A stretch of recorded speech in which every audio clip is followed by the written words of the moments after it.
road. Dynamic banter. Time to shut up and start the show. Does we can just throw it off camera. Do you want this? I have one on the ground for me right here. I've been drinking it. Oh. So that one's either yours or it could be up there. Good job. All right, ready? Thank you for cheering me on as I so exhausted, just like. You know what though? I don't expect much. I don't expect much from people, and I especially don't expect much from you after fucking 2 days straight of making a goddamn movie. Or just in general. I love the idea of, oh, Whitney, my expectations of you are so low. My expectations of everyone are low. But that's a good way to live. If you keep your expectations of everything and everyone low, you're not disappointed when it's bad. Bars, but dude. You're fucking in heaven when it's good. Yeah, absolutely. Because you're like, oh my God, I didn't expect it to be this good. This is crazy. The world owes you nothing, and when it gives you something, wow, what a sweet surprise. It's almost That's like nice. when life gives you lemon, you make a lemonade. Guys, here we are, Dynamic Banter on the streets. We're going to be walking around all day. We're going to end up in Hollywood. No. We're going to be interviewing so people tired. on the streets. No. It's going to be a 6-hour shoot. James, Man you're on the good, right? streets. You're good for 6 whole hours? You wore sunscreen?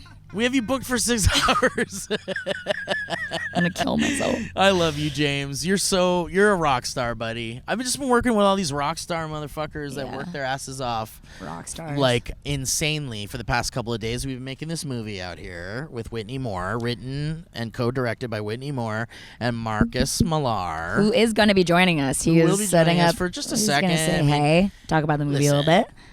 He's here. Might as well have him in and talk about the movie a little bit. Yeah. And this is crazy. This is like guest after guest on this thing. Who's up next? Tony. But anyway, so here we are, and we're making this movie, and this is so we've done 2 days of this movie. Yeah, this is day 3 of 3. This is our last day. We have. I can't wait. Okay.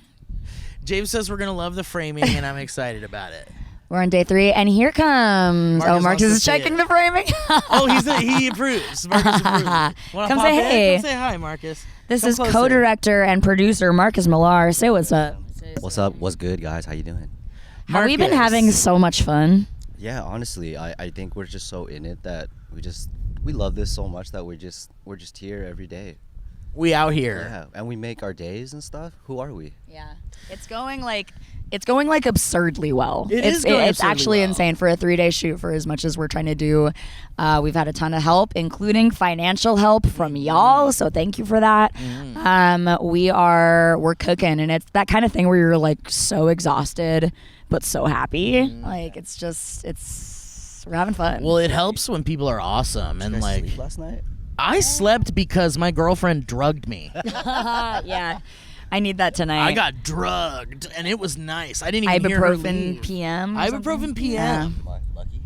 I know. Dude, I'll hook you up. I got the hookup, brother. Let's go. You know, Let's you're go. going to be shooting in my bedroom tonight. We're good. Which is wild. We're doing a dream sequence at Steve's house, and then In my bed that I sleep and fuck in. prove it. Okay. Prove it. Okay. Yeah. I'll show you the films. I'll bring the black light. Yeah. Oh, thank God I'm washing the sheets as we speak. But yeah, we're gonna shoot the final stuff in some cars and in my bedroom, in my marital bed, and it's gonna be great. I'm excited. We're making movies. It's very like down and dirty. We've been on this pier with all these like incredible locals that are just like. Yeah. Really kind of like Good characters. good Yeah. folks. We got just a out muscle there man. fishing. Like literal. That muscle man was crazy. But the characters, the absolute Yeah. characters out here, and like it's been like such a fun shoot. Yeah, we also we did a lot of ice cream stuff. We did like there's a lot of ice cream in this movie, and I have eaten and thrown probably about like 200 cones at this point. Those of you with an ice cream fetish. You're gonna get your rocks off. You're gonna see Steve get creamed. You are gonna see Steve get creamed quite a bit. Yeah. The best cream. The best Yeah. cream. The best ever. cream. It's so good. Yeah. The bro. best cream. It was initially this movie was supposed to take place on Santa Monica Pier, which has like ice cream vendors, but since we're in Long Beach, it doesn't have any of that stuff. So we had to just rent a guy, and he had a soft serve thing. But what was that it meant, called? Shout out to Creamy Boys. And that's the thing. When you guys watch this movie, which you will, because you are the Dynamic Banter audience, you guys are helping pay for it too. You guys are helping pay for it, Yeah. because I hope you listened to the last episode where I told you about SteveYouNextWhitney.com, which is on the screen right now, Leah. And it's SteveYouNextWhitney.com, and that's where you can help us with this film. There's, even though we're done shooting today, there's still a lot of post-production and festival submissions, and we want to get people paid and all that stuff. So a lot of hardworking folks out here from the bottom of their hearts, because they love making movies, they love being out here and literally giving their time to us. Yeah. So that we can make this thing, and they were also like very much believing in. Tons of people, including Marques, and obviously Steve and I are planning on just doing this for free, but we would love to pay our crew. We would love to, because like Steve said, we had so many hands on deck just because people are good pals and like want to hang and do some stuff, and I want to pay them. I want to pay them for their time. So let's go. Yeah, we got to do this right, Yeah. Marques? Like, you were in the trenches with some of those boys, like literally, like dragging gigantic concrete trash cans together, and like just in the trenches. It's a hard working thing making movies. Yeah, it's a hardworking thing, but if you really love it, if you believe in something, you don't really think about anything else. It's kind of, you see the help that you have, and you just kind of fill in the gaps, and kind of all in it together. So. Dude, we were talking about right before the camera started rolling, our fantastic DP, Tristan Nyby, Oh my God. who What a hero. also volunteered his time, and what a guy. Shot The Nun, by the Nun. way. Have you seen The Nun? The Nun 2. The Have Nun you 2. seen The Nun 2? Yes, Yeah, James. thank Have you seen The Nun 2? He actually just shot I a love Paramount you, feature buddy. as well. Yeah, feature. He shot a Paramount feature. It's called Vicious Yeah. with Dakota Fanning. What a guy. We were just talking about, he fully is so good at working with the time that we have, because he was like, what are you dying about over there? Fucking James. James really got me with that. I'm like, I have tears in my eyes because we're talking to the audience. James, you guys talking to me? This I love conceit him. that he has always thought that you're talking to him every time. Yes, it's so good. Sorry, we're talking about Tristan. We're talking about Tristan, and he is a feature DP now. He's big time, but he Yeah. worked so well in the limited time that we have. He knows exactly how to work in this tight space, and he is killing it. So excited. I also love Raquel, who is one of our awesome crew folk. Yeah. She was helping us with so much shit and running up and down the pier and doing all sorts of incredible stuff, helping us out. And then she's like, yo, I'm working on my feature next week and I'm in it and I wrote it. And I'm like, dude, everybody's making shit. And it's so inspiring and amazing. And dude, you could be in the trenches grabbing granola bars from Vaughn's for the crew and shit. And then the next week you're making your movie. Yeah. Because that's where we live. We live in an industry and in a part of the world where we're just all making art. Hollywood is fucked. Make your art. Yeah, dude, we're coming Make for it. you. Just Dude, do your shit. We don't even need Hollywood anymore. I say that, but like Hollywood, hit me up. we definitely want Hollywood to call us. Yeah. But we're gonna do our own shit in the meantime. Yeah. 100%. Right? Nothing's gonna stop us. No. And Marques, can I just say really quick to shift gears just a little bit? What's up, bro? I don't know if it's because you're exhausted and tired and your energy is gone, but your voice is so sensual Oh, today. thank you. Say something sensual. Say something kind of deep, just low at the bottom of your voice there. Hey, baby, how you doing? Right? Dude, now put a little piano, electric piano. Hey baby, I was just thinking about you. Wow. Oh, this is a 90s R&B track. Ooh, Hell baby, yeah. all day. Speaking I'm of thinking Marques, about can we just Marques, by the way, who directed Palm Swings, starring Brie Estrig and myself, Cut and to a also clip. Let's cut to a clip.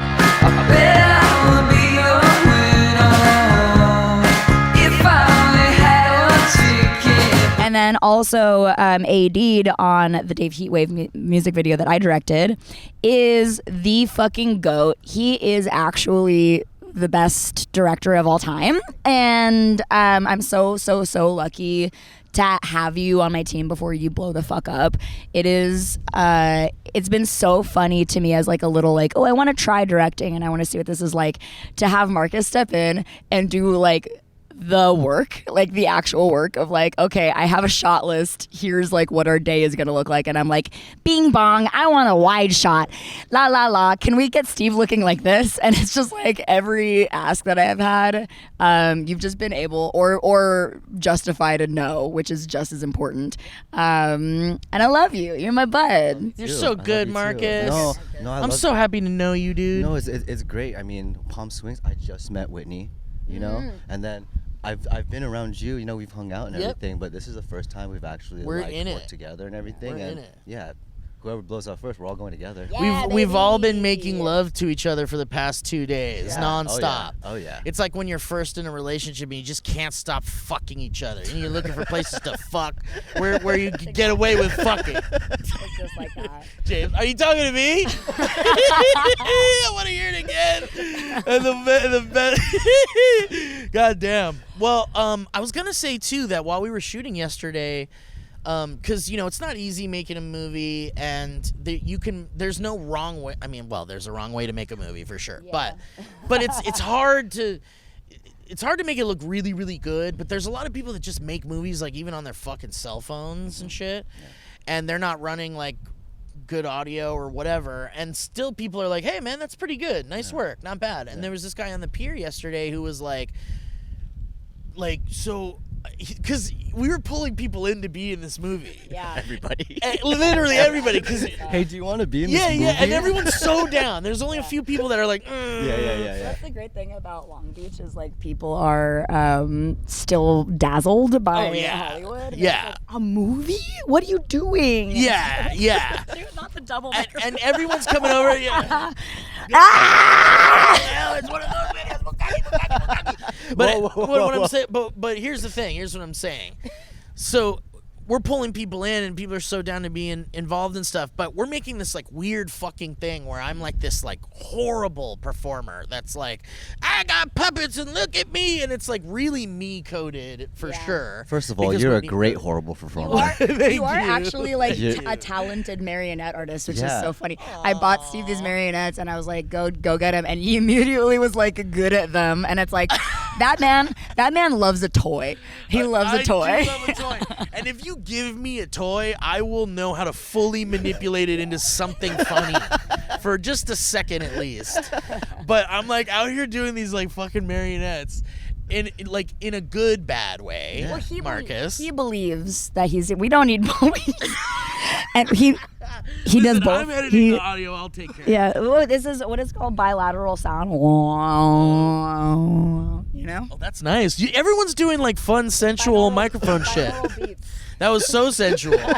But what I was gonna say is that so we're making all this like, you know, I'm this performer, and when you pull people over to be like extras around my performances, these people are like, you're like, you gotta clap and love it. Like Marques is like, just clap. You're liking it. What did you tell him? You were like, we want to boost him up or something. Like you were like, you sold it to them in such a good way. Do you remember? No. You were like, I think you said something like, we want to make him feel good. Like, Yeah, something about like, yeah. What do I say? He's like, what? Yeah, what do I say? He's not good, but he's bad. You know, He's not good, but and throughout the film, you know, so I just try to give him some love. He's going through it, Yeah, you know, and yeah. man, they just get it. It's Yeah. crazy to tell people like other extras like, hey, can you guys do this? Can you guys get closer? It's uncomfortable. Man, they just show up every time. yeah, dude. But the funniest thing about that is that like these are regular folks that aren't they don't know what the fuck this is. They don't know what dynamic banter is or who I am or who you are or anything.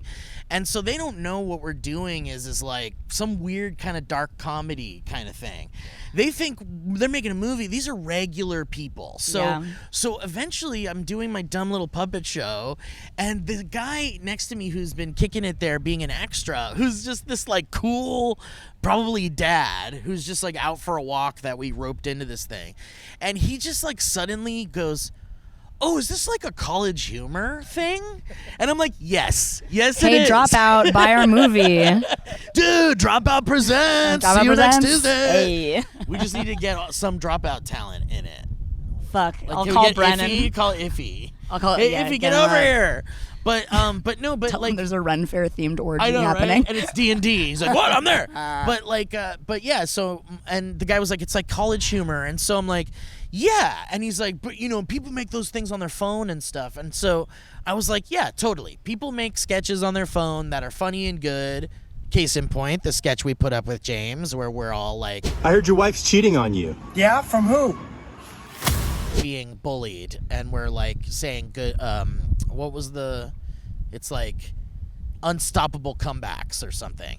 And that was just done on the phone with like raw audio, and it's not like mic'd up, and there's no crew For or set or vertical. anything. And it fucking hit, and it's doing great, and it's crazy.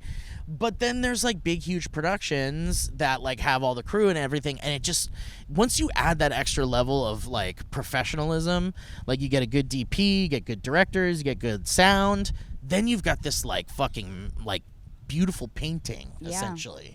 It's completely, it's having done both, you know, we know it's Oh, so yeah. different, and you too, Marcus. I want to say, Steve, I and audience and James, I am talking to you. There we go. I wrote this movie for Steve because he's the funniest person I know, and also carries within him a great depth of spirit, and I know that you can go to dark places. You have the ability to. Your river runs deep. Yes, it does.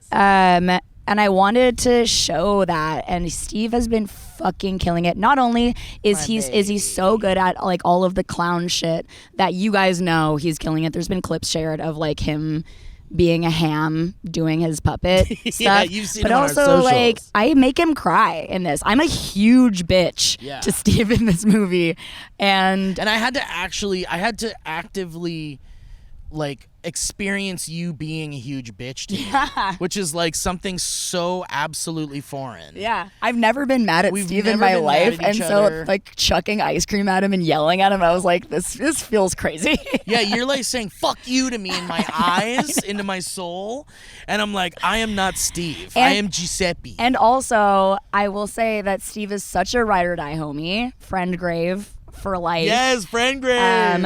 That he even let me write him a part that has a vomit gag. Yep, and I fucking And he cannot do hates it. puke stuff. Cannot do and it. I actually didn't remember that until after I'd Dude, written and it. But I was like, Chloe. oh, and Chloe too. Chloe was like, I gotta go. Producer tonight. Chloe Dykstra, who has been a killed it. fucking boon for us. She's a rock star. She also has a puke thing, and There are dozens of us. yeah. There's dozens of emetaphiles. Yeah. Oh no, Emetophobes. Not file. Yeah. I love it. Careful. I love it. Careful. We're in public. Talk to me about your puke thing. Why does it affect you? Well, there are all these things with like, with fears and like fear of spiders, fear of flying, fear of Fish. whatever. Dude, we have people in our lives that are afraid of fish. Yeah, being on a pier was hard. And it's like something kind of ridiculous, but there's fear of puking, of seeing puke and puking, and it's a whole real thing. And I've always had this, like, when it's funny, Yeah. when it's a joke, when it's in a movie, it's totally fine. But if it's in real life, it's like, nope, I gotta get out of here. There's some childhood trauma or some fucked up shit in my brain. I mean, come on, I'm not a normal person. There's always, if there's gonna be fun, sweet, lovable stuff, there's also gonna be like, wait, that's kind of weird. He's afraid of puke. What's up with that? I feel like puke isn't pleasant for anybody, really. Yeah, but, certainly. But there's phobias that like they don't have to make sense. They just are that, you know. So Kevin Plackey, his sister, listens to the show, or maybe used to listen to the show, still listens to the show, but she can't handle hearing even like a gag sound. Yeah, like this. Yeah, like that's it. She's out. If she was listening to this episode, it is over for her. She's gone. Oh, sorry. So that there's just all sorts of shit like that. And so you wrote this fucking puke scene into this script where you're like, this is Steve, this is a vehicle for Steve, and here's a fucking puke scene. But and it's mostly a vehicle for me to be a bitch, because I don't ever get to do that. We got to both play as like kind of opposite ends of like, I got to go more extreme into performance, like wanting to be a star, wanting to be seen as a star. Yeah. This is a story about obsession and love, but not necessarily romantic, like unconventional love. It's an unconventional love story that is also about like, you know, the dangers of fixating on someone. Yeah, and also meanness and bullying and... This is an anti-bullying PSA. It is an anti-bullying PSA. Let's get it. Wait, no, it's actually kind of pro-bullying if you think about it. At the end of the day, yeah. Well, with no spoilers, but it's a pro-bullying PSA. But you know what? But bullying has the intention of hurting. Yeah. When you bully, and this character, not to go too spoilery, but I think that there's a shift. There's intention to hurt. Yeah. But then there's like almost an understanding in the end that this is a reciprocal. Yeah. Like, it's a mutually beneficial once relationship. It's mutually beneficial, it's no longer bullying. Yeah. So it's like it's something else. It's like literally like kink. Almost. Yeah, it's like platonic kink. It's platonic. Yeah. Safe kink. I think the kink is. I mean, I don't know. I'm not like immersed. Like, what did I make? I'm not immersed. Yeah, peace out, brother. Bye, Marcus. I love you, Marcus. He was like, I've had enough of it. We love you, buddy. See you, bud. See you soon. Yeah. We'll see you soon. We'll get done quick. I'm not immersed enough in the kink community to know if I feel like platonic kink exists, because you could just go and like get your butt spanked. Yeah, like I've done that before. Well, you know, you don't have to be in love to get your butt spanked. I won't name names, but I had a very in-depth conversation with someone who their career is based in kink. Oh, that's neat. James. It's James. Are you talking to me? And he was like, there's all sorts of things, and it's like, you know, there, and he's the kind of person where he's built up a client list. It was a boy? It was a guy. Yeah. Whoa. And he built up a client list of people that he would do like safe, like bondage and like a professional play, dom? a professional dom. Cool. And he had like a client list that was like, you know, we trust this guy, and then you hear from a friend of a friend that this is the guy we trust. And he was telling us about all this shit and how far it goes and how it's always based in consent. Oh yeah. Like it is initially based in consent, even if the kink is expressively seemingly non-consensual. Yeah. There's a lot of non-consensual consensual non-consent. kink Oh, I play. Oh, yeah. Yeah. Which I'm sure, yes. I'm familiar. You're not a yeah. Yeah. I mean, not to get political, but I think that that's the funniest thing, that, you know, when people talk about the fetish community or like, you know, people who are really like sexually empowered, they think that they're predators when actually like the priority is consent always. Absolutely. Like that's the first thing that you learn. Absolutely. Which is great, because then it feels like a world where you're not, because the fears of a lot of these kinks and things is that you're going to be hurt, or you're going to hurt someone, or it could be dangerous. Like everyone talks about like, oh, some people like to get choked out, and it's like, well, do they almost die? Like, do they want to like, what's that all about? There we go. Now she's getting all choked out and shit. But it's like, and it's scary. I can only come if I'm about to die. And look, that's fine, but like that's fine. There's parts of that world where if that's your kink, that's fine. I'm not going to kink shame, but just be careful and make sure that there's consent and the people you're working with you trust and things like that. You don't like to be choked? No, I actually don't answer that. No, I really don't, Whitney. I really don't. That's Sorry. fine. That's I really fine. don't. Yeah. That's fine. I'm a very vanilla.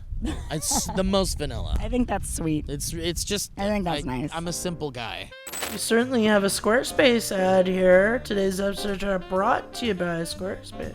Big fan of Squarespace. Big fan of Squarespace. You guys know all about them because, of course, we are big advocates for putting your stuff out into the world in a professional, well-made way. In a way where almost website. no one can take it away from you. Exactly. And as always, a great example of a Squarespace website is MikeFalzone.com, where you can check out all the things Mike's up to. And talk about doing a website right. You know, all the things that you want to see. If you like Mike Falzone, you could just go to one place where you know you can see him. It's like a good hub, dude. You know that your favorite people are all around the internet, but you're like, yeah, but where specifically? What's the different variations in their names from here to here? And then before you know it, you've lost interest and you're doing something else. You go to somebody's website, that's their house base. They're touching base. They can't be it. And you can go to MikeFalzone.com and see that right now. It populates my a lot of my tickets links. Ooh, love that. And that's been the most helpful So thing. easy. That's all you want. And I've had them for years, and they've been great for years. And guys, so if that's the kind of thing that you want for yourself, some place where it's very easy to advertise your art and show off your stuff and sell your tickets or your artwork or whatever, definitely check out squarespace.com/banter. You'll save 10% off your first purchase of a website or domain using that coupon code BANTER. Yeah. So you go to squarespace.com/banter, you get that free trial, and when you're ready to launch, use that offer code BANTER, and you'll save 10% off your first purchase of a website or domain. Don't take our words for it. Go to squarespace.com/banter and try out the free trial. And if you like it, use the offer code BANTER, and you'll save 10% off your first purchase of a website or domain. Thank you, Squarespace. It's almost like don't take our word for it, right? But do kind of take our word for it You because should we're the take ones our word telling you for about it. it. But if you're skeptical of our word, you could try the trial. Take our word with a grain of salt about that.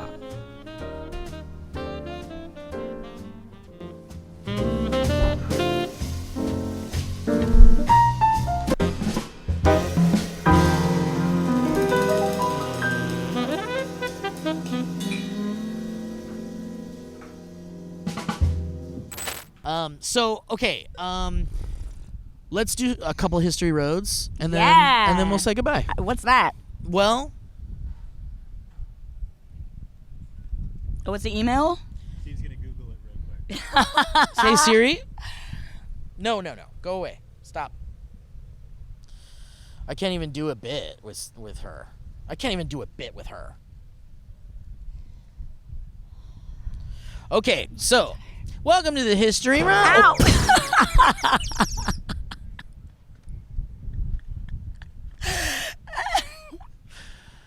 Are you okay? Wait.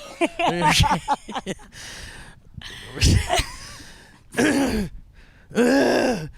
This first history road comes from Brian. Right? Yeah. Brian. How do you pronounce that? Question for Whitney. Brian. I don't know. I don't want to try. I'm going to try it. Question for Whitney. Are there any lessons you learned from Birdemic that you take with you when you make any of your short films, or is it so far away now that you don't think about it at all? That's a great question. That's a really good question, Brian. Thank you. I think that because I was such a little baby when Birdemic happened, the questions were less, because I didn't know that I was going to start trying to make my own stuff at that point. I think that the lesson was like, don't be abusive and also really, really the lesson that I learned from Birdemic in terms of production is that even insane people have a moral compass and can be bad. And mental illness is not an excuse to be a bad person. I wish that I practiced that lesson for the first half of my 20s, but it really started to sink in later.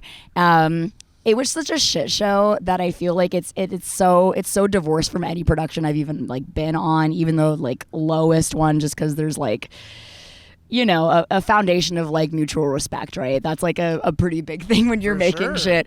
But I feel very grateful to have started with that because I'm very easy on set now. I've experienced the worst, most dog shit circumstances. Yeah. And now every set that I get to be on is like a dream. So, start Start really, really, really, really low. Start really low.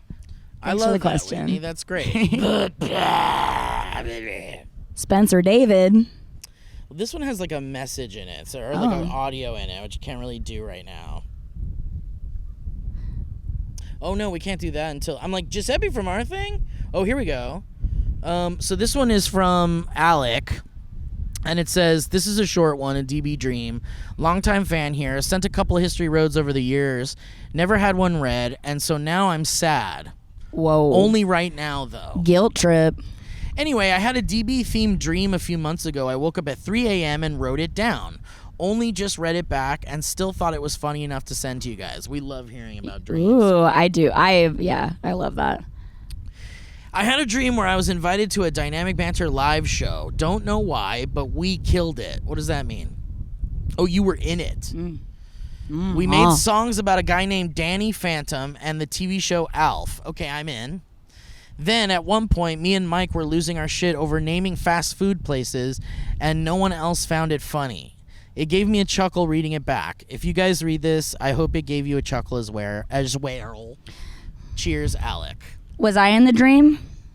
He doesn't know who I am. He doesn't know shit. If she wasn't, I don't give a fuck about it. Right, James? Are you talking to me?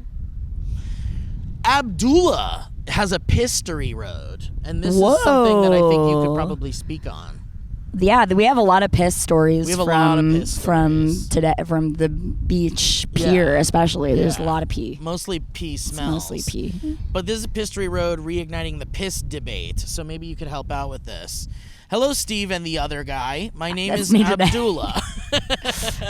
And you better pronounce it right or else. Is it Abdullah? How can you mispronounce that? Does someone go, Abdullah? Abdullah? Abdullah? Is it Abdullah?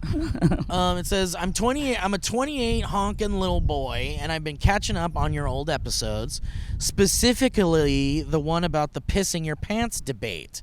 So we were saying, if you piss your pants, oh God, I don't even remember what it was. I really hope there's a rundown of it here. Since it's been years since the big debate, I wanted to ask if your views have changed at all about the subject. What was the debate? If you don't remember the story, here we go. Thank you, fuck. It was about Abdullah. It was about a guy who slightly pissed his pants and was called a piss boy by the whole world because of you. Much love. Okay, so here's what it was. This guy pissed his pants. Okay. And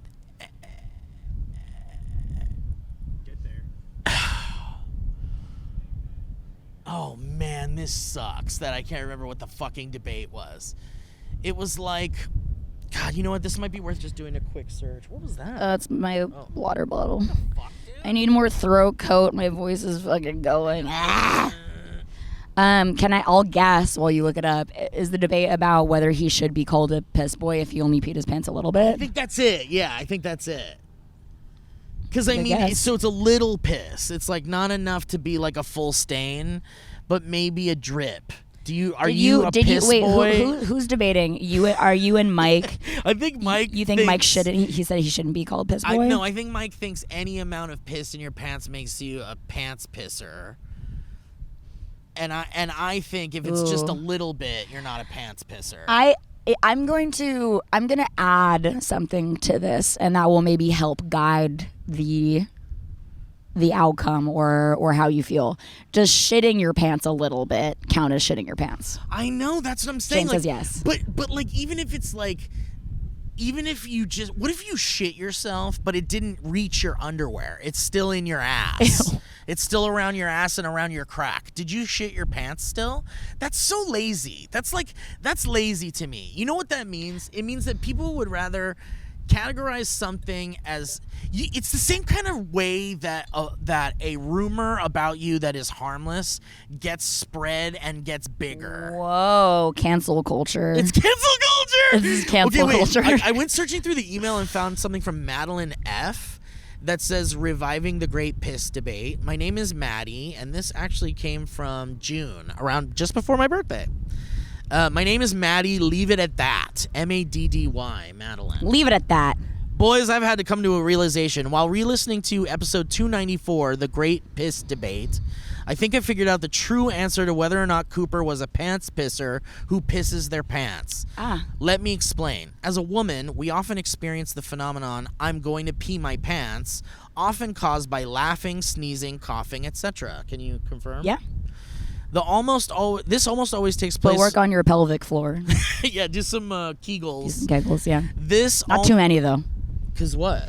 You can get an overactive, like a tight one, and then that shit. leads to like way more problems. It's actually it's better to learn how to have a strong pelvic floor so you know how to relax it, and then you can rip a dick clean off. But You're super strong. But isn't that good for squirting you out of your pussy?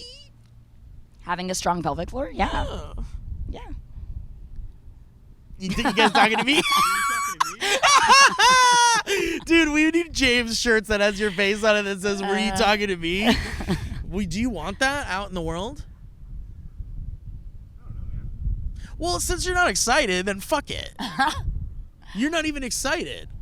Okay, so it says... So she's saying that because women often like leak a little bit, That doesn't make them pants say they pissers. piss their pants. I agree, and I agree with you, Steve. I think that it is a technicality where there is piss a or shit technicality. in your pants. Technically, yes, but when you say I pissed my pants or I shit my pants, there's an immediate visual. There's a course. connotation. Yeah, I mean, you see like a fucking giant ass shit stain, and maybe even poop coming down the pant leg. Yeah, maybe Like, even it's- up. Maybe even up. Yes, James? Hey guys, James here. I'm going to go ahead and say that with pee, I don't think a little bit of pee means you peed your pants, but with poop, you fucking shit your fucking pants, guy. A little bit. Yeah. Even a little bit because shit came out. And a little bit of pee is like, dude, that happens to everybody. But Yeah. do you see why it's not fair? Do you see why I think it's not fair? Because it's like... No, that why do puts you- pee if- and if poo you have sh- to be in the same... Because let me put it this way. If you shit your pants a little bit, you James, you shit your pants a little bit, you checked your underwear, there was like less than a dime-sized dot of poop. A dime feels like a lot. Less than Dude. a dime, I said. Less than a dime size, okay? So Yep. let's just visualize this. Less than a dime size poop staying in your pant, and you go, and someone goes, ew, James shit his pants. That puts you in the same exact category as someone who made a World War III disgusting diarrhea bomb in their pants. That's No, cancel culture. I disagree. But it puts you in the same category if you say you shit your pants. If you say, hey man, I shit my pants, then you are allowing me to visualize that you exploded the fuck out of your pants, and maybe that's not fair to you. No, you're perpetuating a black or white way of thinking. Whoa. Type shit. Type shit. So hold on, Maddie says she solved it. So let's just let. This is why it's such a debate, because Yeah. it really does Wait. go this way. Yeah. So okay, let's see what she says. She says, "This almost always takes place when the underwear and pants are on and fully engaged. This is where the verbiage is important. I believe the deciding factor of whether one is a pants pisser or pisses their pants, or one who has simply gotten piss on their pants. Oh, like if you're a boy and you have That's a what I'm penis, saying, and yeah. you get a little Bit, yeah, like you missed or something, or you didn't shake her off. Yeah. You see, when the actions of piss happens within the confines of the underwear and pants, this would be pants pissing. Piss getting on pants from the outside simply means one got piss on their pants." Oh, so that's what it was. That's what it was. This person, Cooper, was driving, had to piss in a cup. Oh, when he got Because it piss comes- on his and pants got piss itself. on his pants. Oh, Does this is that a make him? completely It's different completely debate. different. It's completely different. Does that make him a Does piss that pants? make him a pants pisser? Ooh. Does that? No. Yeah. That means he got pee on his pants. I agree. Yeah, just like I got cum on my pants. Yeah. Yeah. Right. Yeah. You're not a cum pants. But if you come, I cummed in my pants. but yeah. if you come in your pants, that makes you a pants cummer. Yeah. Yeah. Guys, I want to thank you for watching our wonderful, potentially shorter episode of the show. I hope you understand that sometimes, Mike goes off to do stuff and we have to do an extra show, or very rarely we have the opportunity to do kind of a fun different out in the wild version of the show with Whitney because Rarely have the movie. opportunity to have fun. Rarely do we have fun. And so Whitney and I are on our last day of this shoot, and people are about to be waiting on us to get to finish up this movie. And you guys are gonna lose your minds and go crazy when you see this. I think you're gonna really You're gonna love go it. insane. It's Whitney. It's unintentionally DB coded, like almost fully. I think it's just because we have It's a just very our similar lives. sense of It's humor. and if you're writing things for me, then you're writing things for someone who is dynamic banter. Yeah. And like Creamy Boys being the name of the ice cream we had on the set is gonna make you guys go like, dude, they can't escape cum jokes. No. Everything they do has cum jokes, and it has to because we love cum. So Whitney, I want to say I love you so much. You're my best friend. Best friend, and I You're my love angel you. baby. You pulled me out of a place where I felt like maybe I was done acting and maybe I No. shouldn't pursue Hollywood's acting. not done with you yet, baby. You're a But star, kid. I have a lot to Come give. sit on my couch. But I'm glad I sat on your casting couch, and I'm glad we are making something really fun. Please go to steveyouNextWhitney.com to help us fund the movie. And, any bit counts. And please, only if you can. We're not asking you to, pull money where it doesn't I am. exist. But Whitney is. Take out another loan. take Open a- up your fucking wallets. Take out a cunt pig, loan. You little pay pig. Open up your cash and give it to me. You're calling the... Open- Dude, you've satisfied someone's kink by calling them a pay pig. Anyway, you know what's interesting? There was supposed to be a rapture. Yeah. And it didn't happen. Whoa, what the fuck? Holy shit. There's no way. There's no way they get fucking raptured and I don't. This is bullshit, man.